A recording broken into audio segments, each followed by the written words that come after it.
Et bien aimé dans le Seigneur, une langue désalignée, on trouve dans cette langue les murmures et les doutes. Et les murmures et les doutes bloquent une destinée.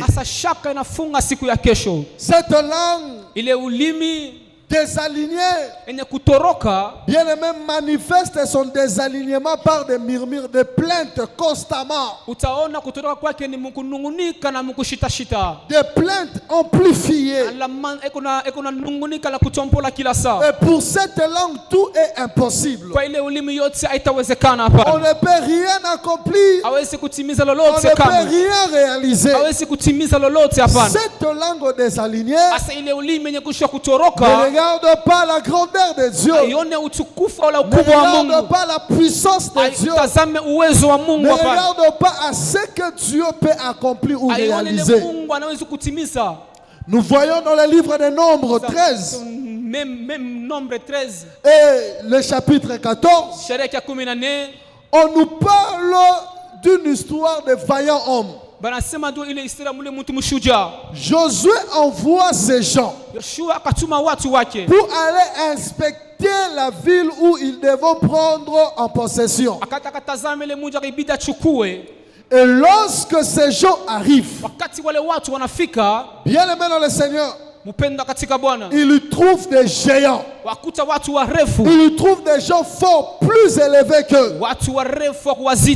Et lorsqu'ils vont rentrer, ils diront à Josué, là-bas on ne saura pas.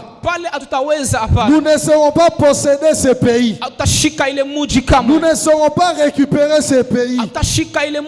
Les gens qu'on a trouvés là-bas, nous sommes sortis devant eux comme des sauterelles. Il y a des langues pareilles qui ne parlent pas avec foi, qui regardent les événements et qui déclarent des paroles négatives sous les émotions de ceux qui nous ont vus. Et bien aimé dans le Seigneur, tout ce que nous déclarons pendant des moments difficiles, Dieu le prend en compte. Dieu dira à son peuple, dans Nombre 14, 28, je vous ferai ce que vous avez dit à mes oreilles. Bien aimé dans le Seigneur, à cause de leurs paroles négatives, toute une génération va tomber dans le désert. Attention aux paroles que tu libères pendant que tu as mal. Attention aux paroles que tu libères pendant que ça ne va pas. Attention à toute parole, à tout mot qui sort de ta bouche. Dieu tient compte de cela. Bien aimé, toute une génération était tombée. Toute une génération était morte dans le désert à cause des paroles négatives de ces vaillants hommes qu'on avait envoyés. Lorsque, bien aimé, ça ne marche pas, quelles sont les paroles que tu dis? Quels sont les mots que tu libères? Lorsque tu es devant des difficultés, quelles sont les paroles que tu déclares? Ce que tu es en train de déclarer, c'est ce qui va arriver. Lorsque tu vois que tu as abandonné, lorsque tu déclares que tu as abandonné, tu resteras abandonné. Lorsque tu déclare que ça ne marchera pas, bien aimé, ça ne marchera pas. Pendant des moments difficiles, ne regardons pas à l'impossibilité que le tableau du monde nous présente, mais regardons à celui qui est capable de rendre impossible possible. Alléluia. Et bien aimé, deuxièmement, dans les diagnostics bibliques, Dans une langue désalignée, on trouve la calomnie et l'orgueil. Ce qui vient détruire la communion. On parle même contre l'autorité. Nous critiquons dans les dos. Nous utilisons des paroles pour rabaisser. Regardez Myriam. La Bible nous parle dans Nombre 12. Il commence à critiquer Moïse. Non seulement parce que Moïse avait épousé une Éthiopienne ou une Africaine. Mais bien aimé dans le Seigneur, il lui critiquait Moïse parce qu'il y avait aussi l'orgueil qui se cachait derrière leur critique. Il lui se disait, est-ce que seulement par Moïse que l'Éternel parle? Il se voyait aussi capable. Dieu nous utilise aussi pour parler. Il n'y avait pas seulement Moïse pour parler. Bien aimé dans le Seigneur, une langue désalignée, c'est une langue orgueilleuse. C'est une langue qui libère des paroles hautaines. C'est une langue qui libère des paroles irrespectueuse. Alléluia. Est-ce que Dieu parle seulement à Moïse? Est-ce que Dieu parle seulement à lui?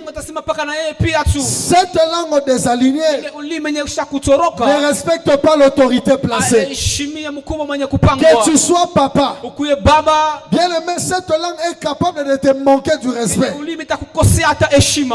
Nous avons appris les papas d'autrui. On l'appelle toujours comment? Papa. On l'appelle toujours comment? Papa. On les respecte comme on respecte ton père. Mais aujourd'hui ce n'est pas le cas. Un enfant peut se lever, parler en mal contre un père, le père de son voisin, le père de son ami. Lorsque quelqu'un a l'âge de ton père, il est considéré comme ton père. Alléluia. Il n'est pas obligé d'être un membre de ta famille pour qu'il lui soit respecté. Aujourd'hui, il n'y a plus de respect. Des jeunes filles qui sortent avec des hommes qui ont le même âge que leur papa. Et tu n'as même pas la lourdeur dans ta bouche. Tu l'appelles Gaston, tu es où? Le papa d'autrui. Il a aussi des enfants qui ont le même âge que toi. Mais tu l'appelles Gaston, tu es où? Bien-aimé, c'est une langue désalignée. La colère de Dieu s'est enflammée sur Myriam. Myriam était frappée de la lèpre. Et bien aimé dans le Seigneur, une langue désalignée, qui ne respecte pas les autorités, qui critique. Et cette langue, pendant que tu es là, elle peut te flatter. Mais derrière toi, à ton insu,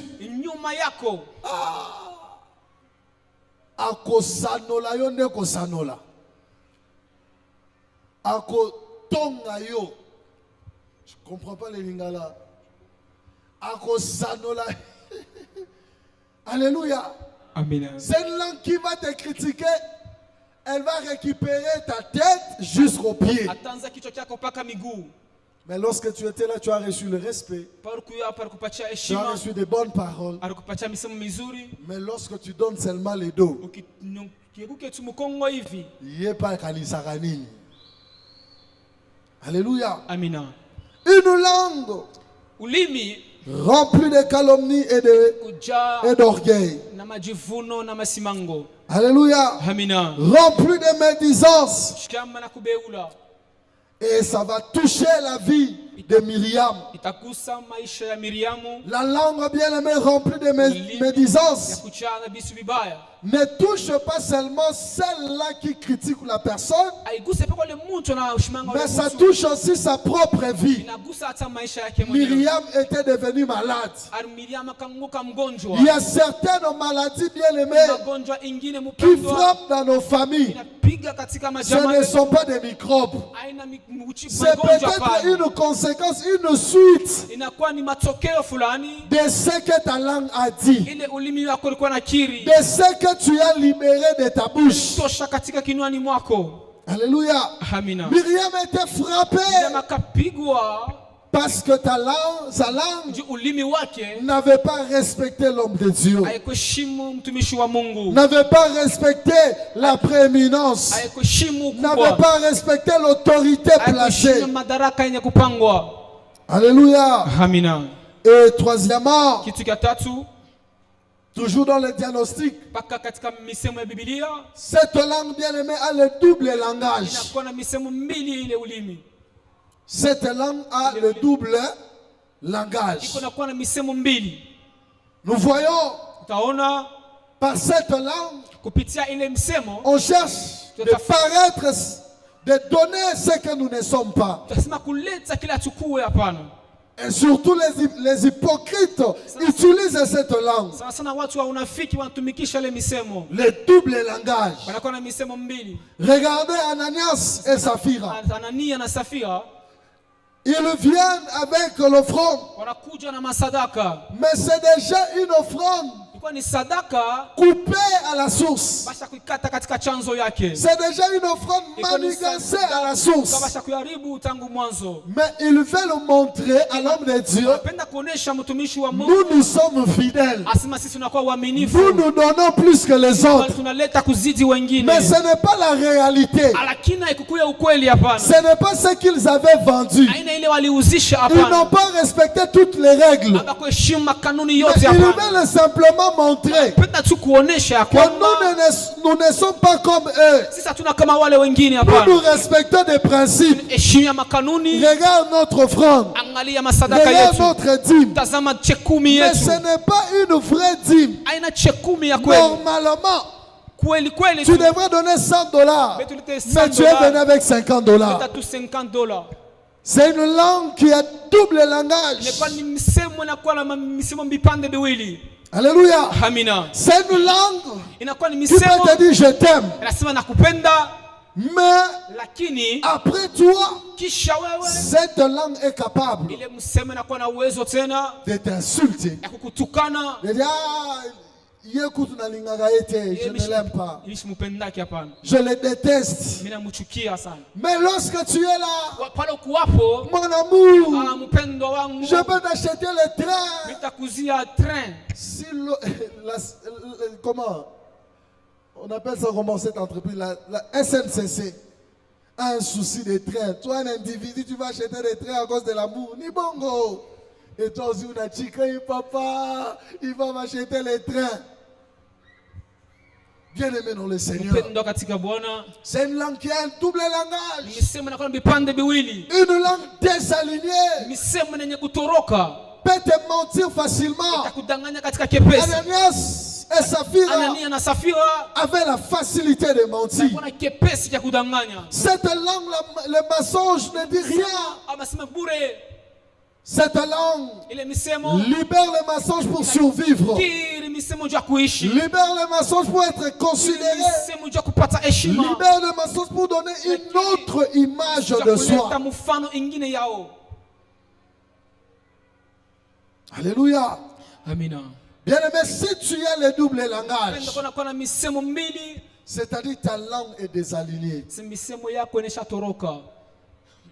Et le résultat pour Myriam, ça donne la maladie. Mais pour Ananias et Saphira, ça donne la mort.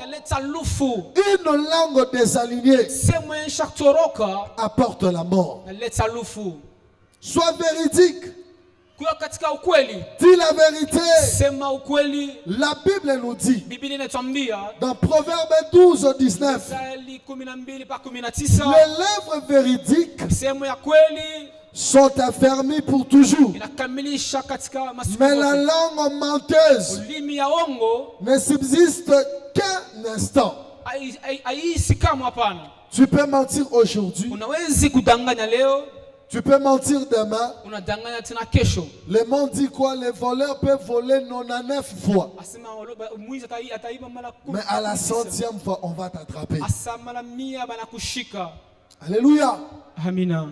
Une langue menteuse, c'est une langue désalignée. Tu mens là où il ne faut même pas mentir. Là où il faut dire la vérité pour que tu sois sauvé. Mais toi, tu es capable de mentir. Tu mens même les minervales à l'université. Tu mens même le prix ou le montant des minervales à l'école. Tu mens même ton âge à celui qui veut t'épouser.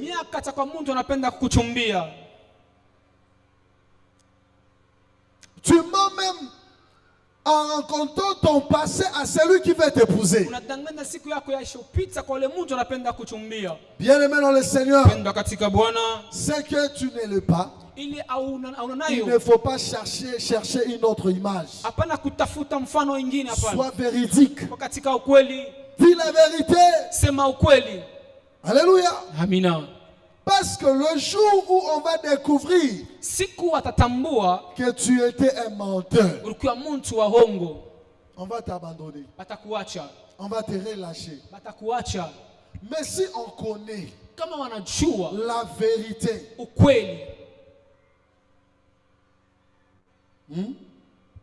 on ne va pas te tuer. Un homme vient épouser une femme. La femme dira à son mari, elle n'a jamais mis au monde. Et qu'est-ce qui va se passer? L'homme va aussi croire. L'homme va aussi épouser. Et vous aussi des familles. Votre fille a déjà un enfant. Vous cachez comment? Ça c'est quel type de famille? Mes frères, si tu veux entrer dans une famille, vérifiez aussi l'état de cette famille. Cet homme va épouser cette femme. Ils vont rester ensemble plus de 5 ans. Et la femme dira, moi-même avec des travaux, je ne saurais pas travailler. On doit chercher quelqu'un dans ma famille qui viendra m'aider. L'homme dira, ok, ça va, il n'y a pas de soucis. Oh, j'ai une cousine dans ma famille, on peut envoyer les billets. La fille était à Kinshasa. Cet homme prendra l'argent, on enverra pour les billets. Et la fille viendra. Pour l'homme, c'est la cousine de sa femme. Oh, c'était la fille propre de sa femme. Et cette fille avait déjà 12 ans. Et un jour, la maman n'était pas là. Le père envoie l'enfant. L'enfant manifeste la tête, tu refuse de partir. Et le père va taper l'enfant. Sous cette colère, l'enfant va libérer la vérité. D'ailleurs, tu n'es pas mon père. Lui s'est étonné, mais je sais que je ne suis pas ton père. D'ailleurs, je vais appeler mon père. Il n'est pas fatigué de ma maman. On commence à rentrer juste. Qu'est-ce qui se passe ici? Oh, maman telle c'est ma maman. Toi tu n'es pas mon père, faut pas me taper. Aucun jour mon père m'a tapé. Pourquoi toi tu viendras me taper? Bien aimé, regardez le coup. Regardez le coup. À partir de ce jour-là, l'homme a commencé à sortir, à prendre d'autres femmes à l'extérieur. Et à partir de ce jour-là, l'homme est parti mettre au monde à l'extérieur. Il a envoyé la femme et son enfant là à l'Europe.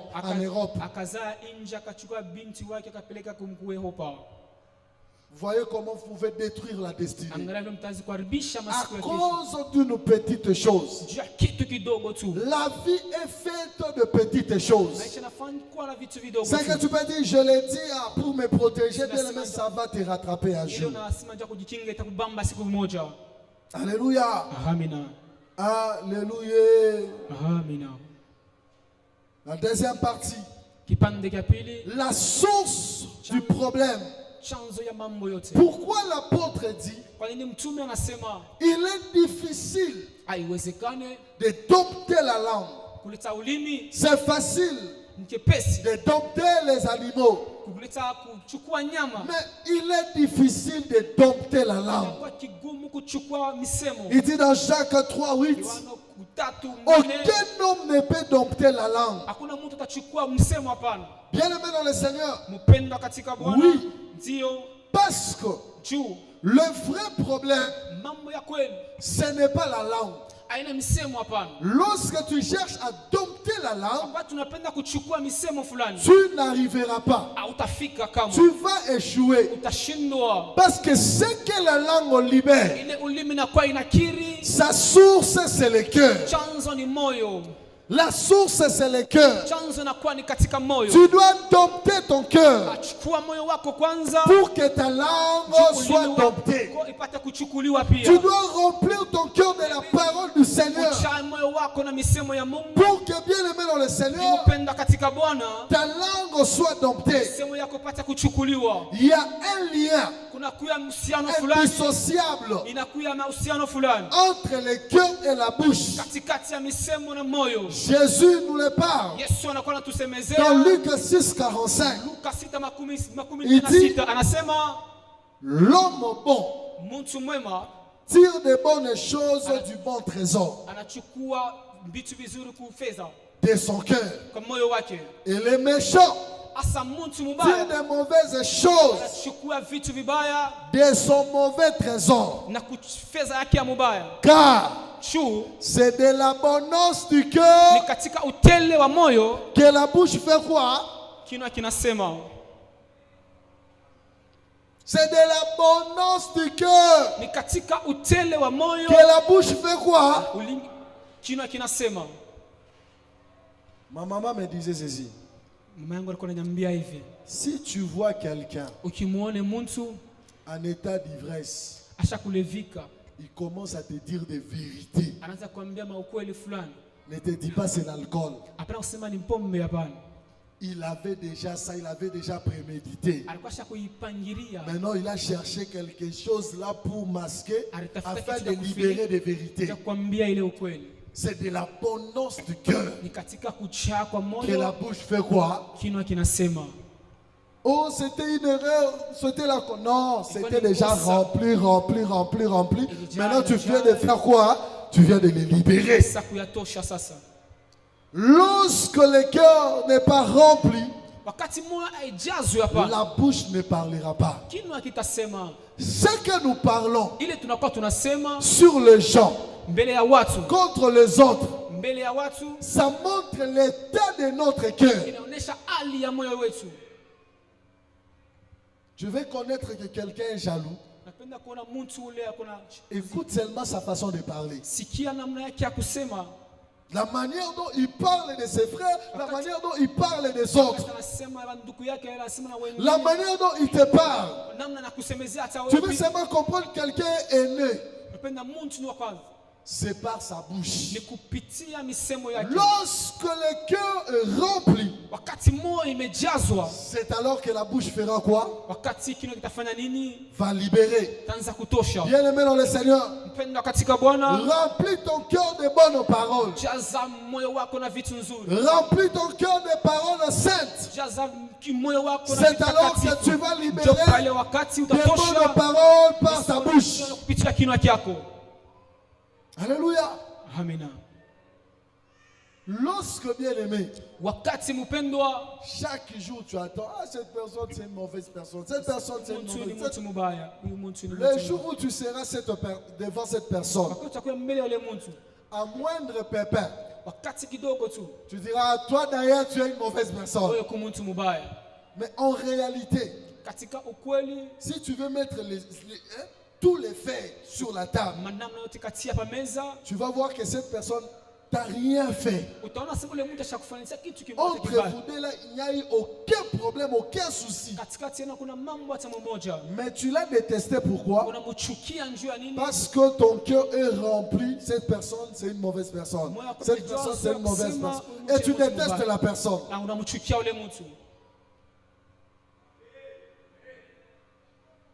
Ne laisse pas aussi tes oreilles à tout le monde et te remplir de mauvaises paroles. Laisse que ton cœur soit rempli de la parole de Dieu, afin que lorsque tu vas parler, on va sentir que son cœur est rempli de l'amour, de la parole de Dieu, de la justice. Alléluia. Amina. Vous allez voir un blessé blesse aussi facilement par sa bouche. Parce que son cœur est comment? Son cœur est déchiré. Qu'est-ce qui va libérer autre si ce n'est pas des blessures? Remplis ton cœur de bonnes choses. Remplis ton cœur de paroles positives. Raison pour laquelle moi je le dis souvent. Lobby et koleka lelo. Même si aujourd'hui ça ne marche pas, j'ai rempli mon cœur de bonnes paroles. Alléluia. Et troisièmement, troisième partie, la manifestation d'une langue alignée. Une langue alignée. Bien aimé, on constate par la confession de la foi.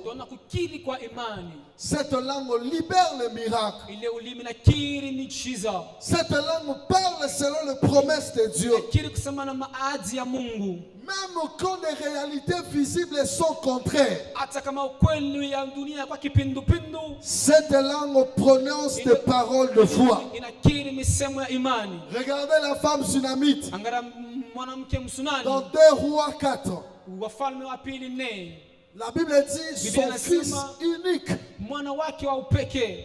Elle n'avait pas de fils. C'était son fils unique. Et bien aimé, lorsque son fils meurt, devant cette tragédie, cette femme va déposer l'enfant au lit. Et lorsqu'on va lui demander, qu'est-ce qu'elle dira? Tout va bien. Avec un enfant mort au lit, mais cette femme refuse de déclarer, de confesser des paroles négatives. Elle dit comment? Tout va bien. Bien aimé, on lève ce langage, on te demande comment ça va un peu. Ça va continuer à aller un peu. Tout va. Tout va bien. La femme avec un enfant mort, elle ne pleure pas. Elle sait que Dieu agira. Son mari lui demande, tu vas où? Tu cherches les problèmes. Tout va bien. Tout va bien. Bien aimé, ce que tu déclares, c'est ce qui va arriver. Ce que tu déclares, c'est ce qui va s'accomplir. C'est toi. Ta vie mateso na mateso. Tu pleures toujours des douleurs. Je connais déjà, même s'il a l'argent, comment tu vas? Ça va un peu. Un peu là, l'autre un peu, ça part où? Soyons comme cette femme sunamite. Elle a le deuil. Elle a mal. Il y a une perte de vie. Mais elle dit, tout va. Bien aimé, c'est une déclaration de foi. L'âge avance, l'homme ne vient pas, tu dis, tout va. Tu n'as pas l'argent, tu dis, tout va. Ça va aller. C'est juste un temps. Mais que ta parole ne change pas, que ta bouche ne libère pas de paroles négatives, que nous, dans notre famille, ça ne marche toujours pas. Ça, c'est leur problème. Pour moi, tout va. Alléluia. Bien aimé, Dieu n'aime pas des gens aussi plaintifs. Tu vois, dans le monde ici, il y a beaucoup de problèmes, beaucoup de soucis. Si tu te plains aussi matin, midi, soir, qu'est-ce que Dieu fera? Mon enfant souffre. Dieu fait quoi? Il te récupère. Tika ba guerrier ba bundana nuana.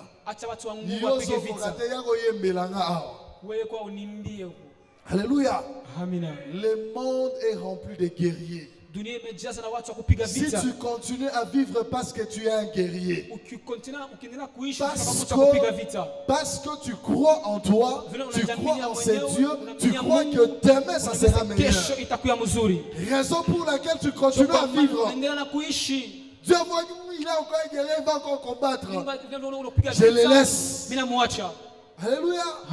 Aujourd'hui, ça n'a pas marché, ne change pas de langage. Reste positif. Tout va. Tout va bien. Alléluia. Tout va bien. Tu n'as qu'une seule chaussure. Ne pleure pas chez les gens. Tout va. Bien aimé, tu ne connais pas des gens, tu pars, tu lui expliques ton problème, tu pleures même. À la fin, il te donne seulement 5 000 francs. Ça va, j'ai coûté, paye seulement le transport. Mais il y a d'autres personnes, ils te voient seulement, non, tu as maigri, qu'est-ce qu'il y a? Passe demain au bureau. Tu arrives comme ça, tu n'as pas demandé, tu n'as pas expliqué. Il te donne $500.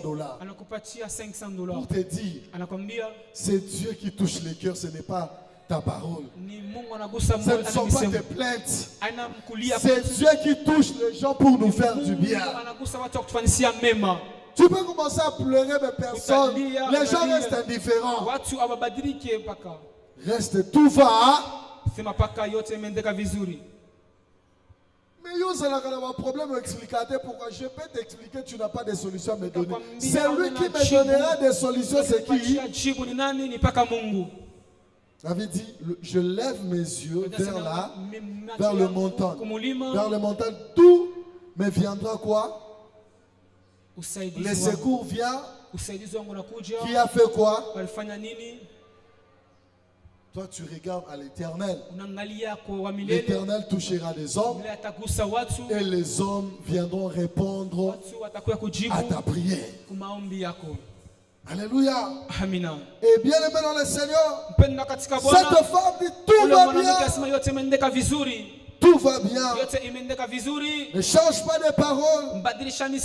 Et là, elle respecte même le principe que Christ te donne. Si tu dis à cette montagne de se jeter dans la mer, sans douter, dans ton cœur, tu verras s'accomplir ce que tu as dit. Sans douter. Tu dis à la montagne de se déplacer. Tu dis au problème de se déplacer. Sans douter, ça va s'accomplir. Cette femme n'avait pas douté. Son enfant était ressuscité. Bien aimé dans le Seigneur, reste positif. Même pendant que ça fait mal, même pendant que les larmes coulent, reste comment?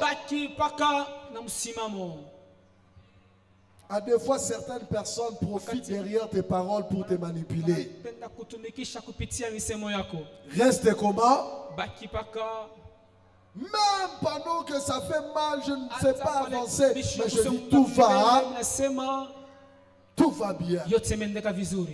Même si vous l'avez remarqué, mais ma bouche ne dira pas le contraire, ma bouche dira tout va. Et bien aimé, deuxièmement, une bouche alignée libère la sagesse et la douceur.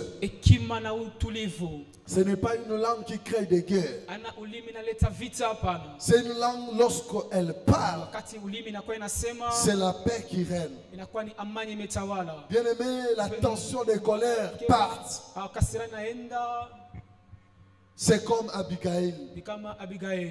David très fâché, il vient avec 400 hommes pour tuer son mari et ses serviteurs. Mais Abigail sortira. Il dira à David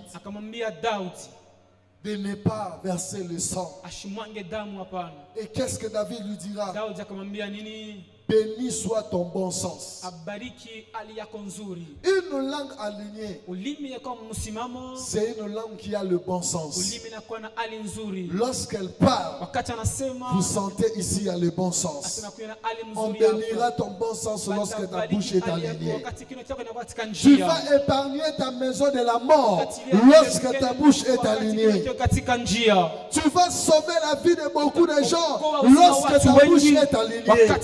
Abigail a sauvé sa maison à cause de sa bouche alignée. Et le roi, celui qui sera roi, David, il dit, bénis ton bon sens. Est-ce qu'une grande personne peut te regarder et dire, toi tu as le bon sens dans ta façon de parler? Tu as la sagesse dans ta manière de parler. Tu n'es pas impulsif. Tu n'agis pas sous émotion. Mais tu agis avec le bon sens. Une langue alignée agit avec le bon sens. Lorsqu'elle parle, vous sentez ici il y a le bon sens. Alléluia. Et troisièmement, cette langue persévère dans la vérité. Alléluia. Nous voyons Josué et Caleb. Contrairement aux 10 autres qu'on avait envoyés, ils sont rentrés, ils disent, nous sommes sortis comme des sauterelles. Mais Josué et Caleb disent plutôt, montons, emparons-nous du pays. Quand ils nous serviront de paris, l'Éternel est avec nous. Bien aimé dans le Seigneur, ils avaient des paroles persévérantes. Ils continuaient dans la vérité. Ils se sont dit, c'est notre héritage. Quelle que soit la grandeur des gens qui l'occupent, nous allons toujours les récupérer. Nous n'allons pas le perdre. Bien aimé dans le Seigneur, une bouche alignée, c'est une bouche qui a des paroles de persévérance. Ce n'est pas une bouche qui vient décourager les autres. Il ne faut pas arriver là-bas. Non, c'est une bouche qui encourage. Ce n'est pas une langue qui décourage. Apprends à encourager les autres. Apprends, bien aimé, à fortifier les autres. Une bouche alignée fortifie. Ne décourage pas. Bien aimé, il y a des gens qui ont des langues désalignées, tu ne peux pas imaginer, même dans nos familles. Lorsque tu fais quelque chose de bien, toi-même tu as vu que c'est bien, c'est excellent. Cette personne-là va toujours critiquer. Ta robe là, on devrait faire ça comme ça, mais on l'a fait comme ça. Mais tu vas voir un jour, elle a la fête, elle vient. Tu ne peux pas me donner ta robe là. Oh, mais la robe qu'on devait faire comme ça, on l'a fait comme ça, tu demandes ça encore. On a de telles personnes. Mais une langue bien aimée, alignée, encourage. C'est joli. Même si ce n'est pas joli, c'est joli. Tu ne perds rien. Tu fortifies quelqu'un. Ça va aller. Ça va aller. Ah, tu as fait aujourd'hui 60 ou 50. Bien aimé, tu feras l'année prochaine beaucoup de points, beaucoup de pourcentages. Bien aimé dans le Seigneur, encourageons nos enfants dans le bon sens. Dans le monde, on les insulte. À l'école, son ami, ah ouais, tu n'es pas intelligent. Et il vient encore à la maison, ah toi aussi tu n'es pas intelligent. Tu n'es pas intelligent, tu fais des 50, je dépense beaucoup d'argent. D'ailleurs, moi à l'école, je faisais des 70. On n'a jamais vu ton bulletin. Mais tu nous diras que tu faisais des 70. Encourageons nos enfants. Ça va aller. Ça va faire quoi? Ça va aller. Bien aimé dans le Seigneur. Aujourd'hui, permettez-moi, excusez-moi de vous parler de moi. Moi, à l'école primaire, je ne faisais que des 50, des 51, des 52 en 6e primaire. Regarde ce qui va se passer. Je vais faire au premier trimestre 32%. C'était catastrophique. Il n'y avait pas moyen de dire à la maison. Un jour, papa vient, il les découvre. On m'a sérieusement chicoté à la maison. Ah, que Dieu bénisse les mamans. Mon enseignant m'insultait. À la maison, papa me tabasse. J'étais privé, je ne suivais même pas la télé. Mais ma maman viendra me dire, ça va aller. Elle me dit, tu vas réussir. Bien aimé dans le Seigneur, à la fin de l'année de 37, j'ai fini avec 72%. Encourageons nos enfants dans le bon sens. Amen. Le monde l'a déjà insulté. Ses amis, son enseignant. Toi, tu ajoutes encore. Qu'est-ce qu'il t'a dit? De faire des 50 dans la vie aussi active, il fera des 50. Où sont tes amis qui étaient les premiers de la classe? Ils sont où? C'est là qui faisaient des 70. Au cours des Français, 90 sur 90. Ils écrivent ces Français-là dans quel bureau? Tu vas voir les autres ici, les cambistes en ville. Alléluia. Bien aimé dans le Seigneur, cette langue encourage. Et très rapidement, comment activer cette langue alignée? Bien aimé, cette langue alignée est activée par 3 choses. La première chose, pratiquer la lenteur. Jacques 1,19 dit, soyons prompts à écouter, lents à faire quoi? À parler. Avant de libérer une parole. Bien aimé, un poète français dit quoi? Avant de parler, les autres disent ça comme un verset biblique, ça ne se trouve pas dans la Bible. De tourner sa langue 7 fois. Ce n'est pas un verset biblique. C'est le poète Nicolas Boileau qui le dit. Il faut tourner sa langue 7 fois avant de parler. Et Jacques nous dit d'être lent. Avant de, tu prends d'abord ton temps. Alléluia. Avant de dire, toutes les choses n'est pas bonnes à dire. Tu as raison de parler. Mais bien aimé, parle lorsque. Ça c'est notre ancien président qui le dit. Parle lorsque tu vois que La raison de parler est plus forte que la raison de garder silence. Alléluia. Lorsque tu vois que non, ce que je vais dire c'est plus valeureux que mon silence, je dois parler. Ce n'est pas important de parler tout le monde. Tu parles comme un tchakou, comme un perroquet. Excusez-moi. Alléluia. Bien-aimé, parler. Il y a des gens qui gagnent l'argent à cause de parler. Les journalistes gagnent l'argent à cause de quoi? Les enseignants gagnent l'argent à cause de quoi? Mais regarde, toi, tu gagnes quoi? Tu prends la vie de la sœur Tété, tu amènes ça chez maman Claudine. Tu prends 1 heure du temps. Mais il y a quelqu'un qui a parlé pendant 1 heure du temps. On va lui donner $5,000 à la fin.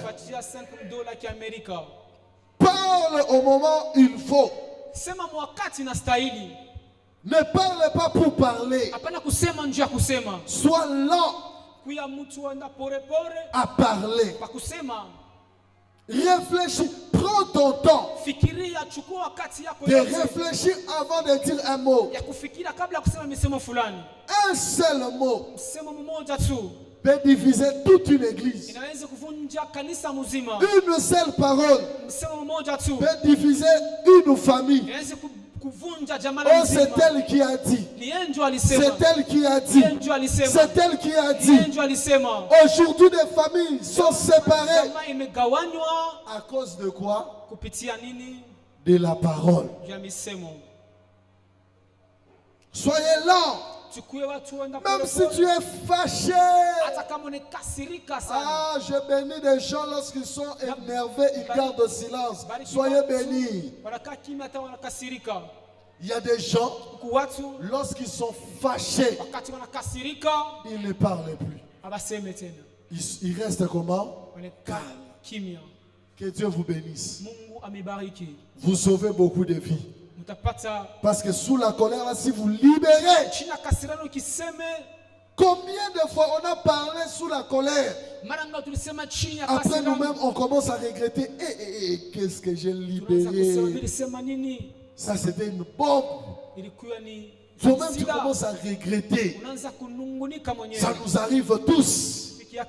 Bien aimé dans le Seigneur, mais il faut prendre le temps avant de parler. Ne sois pas prêt. Quand tu ne te presses pas de parler, prends ton temps. Prends ton temps. Bien aimé, si tu veux que ta parole puisse avoir de la valeur, ne parle pas à tout moment. Ne parle pas à tout.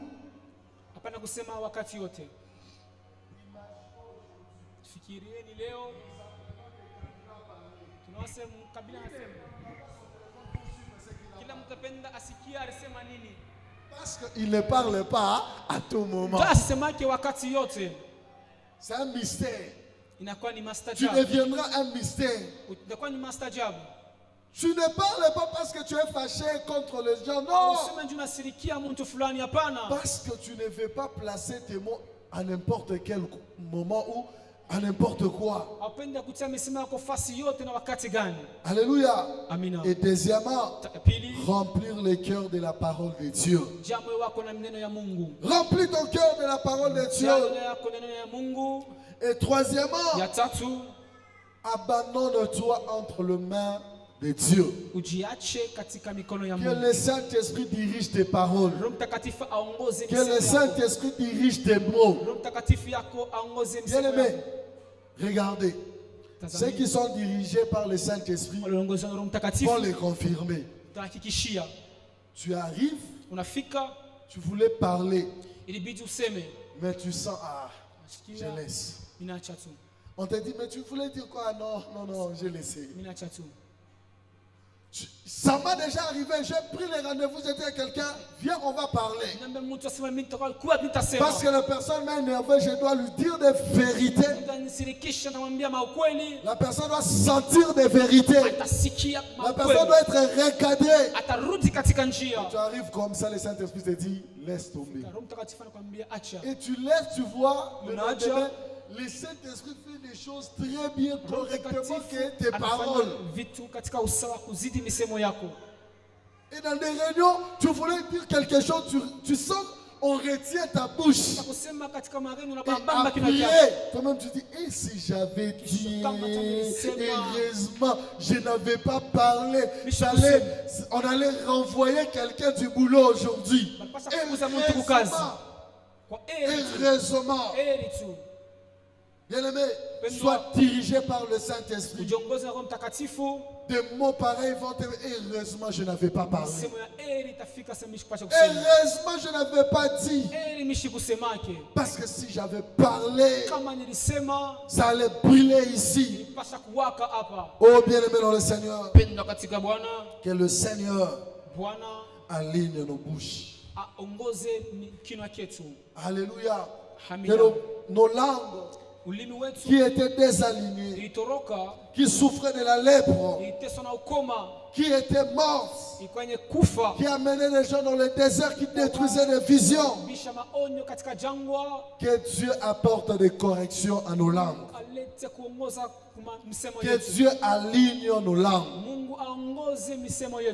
Que la parole de Dieu soit bénie.